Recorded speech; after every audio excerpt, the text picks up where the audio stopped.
A major M5.7 earthquake has struck off the coast of Northern California, just days after a devastating M7.1 quake hit Mexico, resulting in hundreds dead and at least 50 buildings collapsed.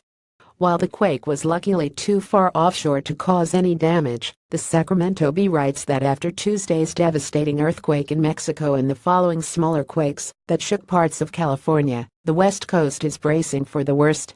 Time spoke to experts who pointed out that Southern California, Los Angeles and San Francisco were the most at risk areas in the country for the next destructive quake.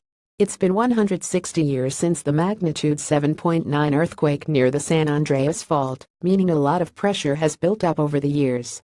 The Bee writes that multiple smaller earthquakes have been reported throughout the state as Mexico continues to recover and rescue victims from Tuesday's disaster, and today's larger quake appears to have been a culmination of the Mexico aftermath. A number of earthquakes were reported in the Bay Area on Wednesday, including one measuring magnitude 2.5 near San Jose, according to NBC Bay Area.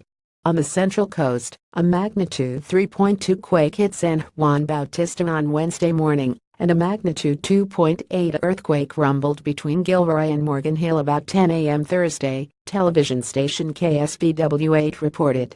Stronger earthquakes were reported in Northern California, with a magnitude 3.8 earthquake reported in Shasta County and a 3.0 in Humboldt County.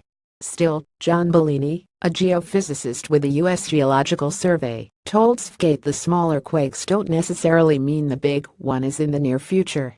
It looks like normal activity, Bellini said. They're all over the place. It's not unusual. Increased seismic activity doesn't typically signal an impending larger seismic event, he said. We can't predict or forecast earthquakes, Bellini said.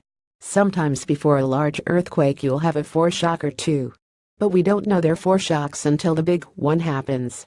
Which, of course, is why California residents have been especially on edge in recent days.